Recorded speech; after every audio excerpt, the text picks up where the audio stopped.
It's a great honor to be accorded the opportunity to address such an accomplished group of Ghanaian businesses who stand tall in their fields of expertise and business at the 17th edition of the Ghana Club 100 Awards event.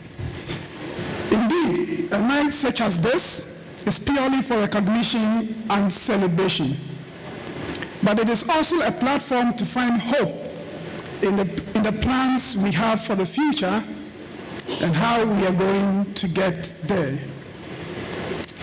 I commend the CEO and staff of GIPC for their relentless work this year to secure significant foreign direct investments into the country to boost the economy and support the growth and development of domestic enterprises. I would like to thank them for their contribution to boosting our business environment with a ranking of the top 100 Ghanaian companies through the Ghana Club 100 brand, which reinforces corporate excellence, transparency, and best practices. This government is aligning itself to boost the private sector and enhance the image of Ghana as a destination for doing business. And that is one of the focuses of our 2019 budget, themed a stronger economy for jobs and prosperity. The budget reflects the sacrifices that the government has made over the past 22 months, progress and the commitment needed to chart a better future for our country. More importantly, this seminal budget reflects the aspirations of the professional community, businesses, and the middle class who are critical in our journey to build a stronger economy for jobs and prosperity. But in this budget, the 2019 budget, we commit ourselves to ensure that one, there is a reversal of the trend of macroeconomic slippages evidenced by the high inflation and interest rate environment, and was the reason Ghana had to be subjected to the IMF's Extended Credit Facility, ECF. The progress made in this front is impressive, and we can all relate to it. The fiscal deficit was reduced from 9.3% of GDP in 2016 to 5.9% of GDP in 2017. The first time since 2006 that the government has met the deficit target. I thought you were going to clap.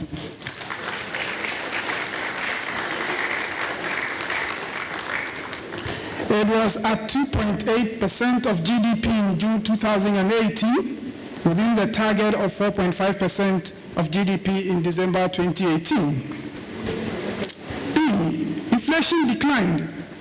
The earlier one was A. B, inflation declined from 15.4% in 2016 to 11.8% in 2017, and now stands in single digits at 9.4% October. I like that one. The Bank of Ghana monetary policy rate saw a year-on-year reduction from 25.5% by end 2016 to 20% by end 2017, and currently stands at 17%.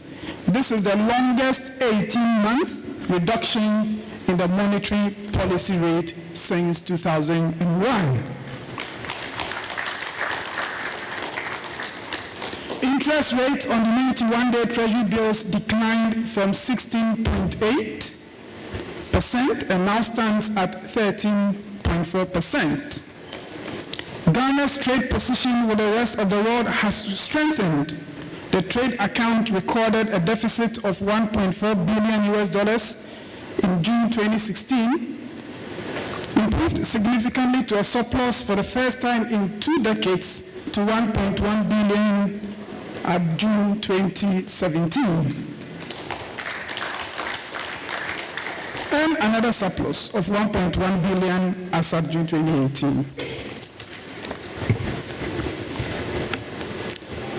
Our gross international reserves increased from 6.2 billion in December 2016, 3.5 months of imports, to 7.3 billion as of June 2018, 3.9 months of imports.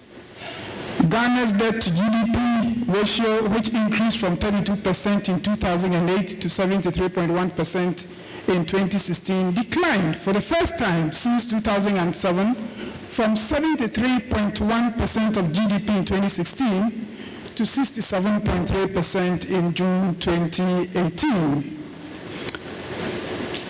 Maybe finally, for the first time in almost a decade, Standard & Poor's upgraded Ghana's sovereign credit rating from B negative to B with a stable outlook in September 2018. This one was clap. Thank you very much. These figures show that government has stabilized the macroeconomy and has restored policy credibility, which we will continue to protect over the medium term and build the institutional and legislative anchor to ensure these gains are not reversed. Improving the environment for private sector to thrive. Government has worked to address some of the endemic challenges faced by the private sector prior to 2017. These efforts include resolving the energy sector crisis, reduction in the unit price of industrial electricity consumption, abolition of nuisance taxes, and lowering of interest rates compared to the past years. We are also stepping up effort to clean up the financial industry and to restore credit to the private sector.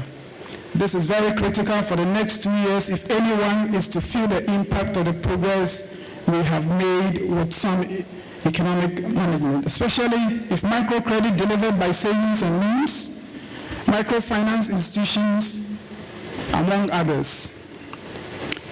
We are also aware that it takes time for the private sector to respond, and we have seen commitment from businesses to increase capital expenditure, and we are sure that the supply response from the private sector will be enhanced in 2019 and 2020. This will improve broad-based GDP growth and lead to the creation of private sector jobs. We also return the country to growth and job creation, as we're beginning to see. After stabilizing the economy, the next phase of the reforms requires investments that are critical to the future of Ghana. We have demonstrated clearly that this is what is necessary. So our commitment in the 2019 budget reflected the following. A, spending on infrastructure, roads, railways, and bridges to create the framework within which the gains can advance economic growth. B, housing, agriculture modernization, and industry growth. Deepening the financial architecture to deliver credit to industry and agricultural operationalization of the GESA, and a new National Development Bank. The GIPC could not have chosen a better theme for tonight's award ceremony: technology, innovation, and entrepreneurship, opportunities for growth and job creation, which resonates strongly with government's significant strides towards ensuring that the needed framework and infrastructure are developed to make this possible. In recent times, the cutting-edge technology advancement globally has been revolutionary and phenomenal. It has transformed human and international activities in several ways. In agriculture, industry, education, health, commerce, and finance, new technologies have enhanced productivity, processing, and marketing. In order to set the stage for private sector to succeed and develop along these lines, the government has been active in laying down the right infrastructure and systems, namely the National Identification System, Digital Addressing System, paperless ports, interoperability of electronic platforms for payment of goods and services, cybersecurity, among others.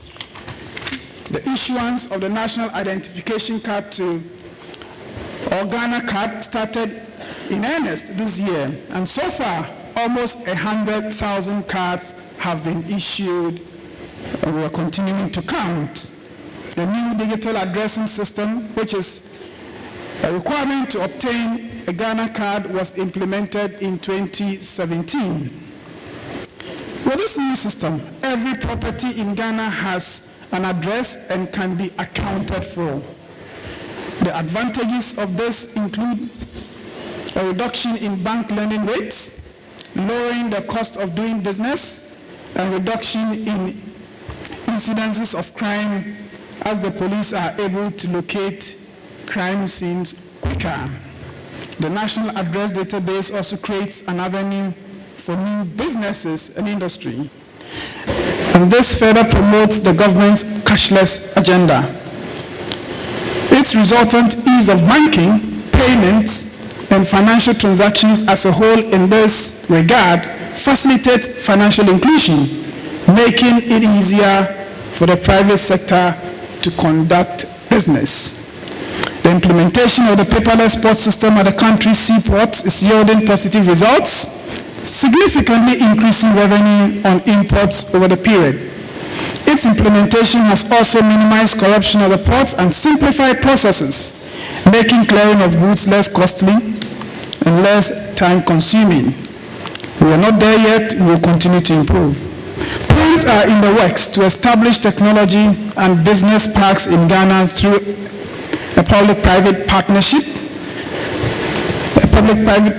Discussions are already underway with the government of Mauritius to commence the construction of a technology park in Tema. The government is also working at introducing computer programming as part of the curriculum at all levels of education in Ghana to empower students to develop applications that can help provide solutions to the country's needs.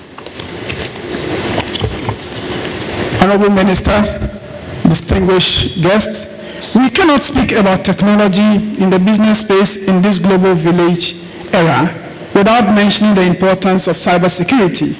With increased mobile money transactions across the country and various e-commerce platforms both nationally and internationally, it is essential to protect patrons from fraud.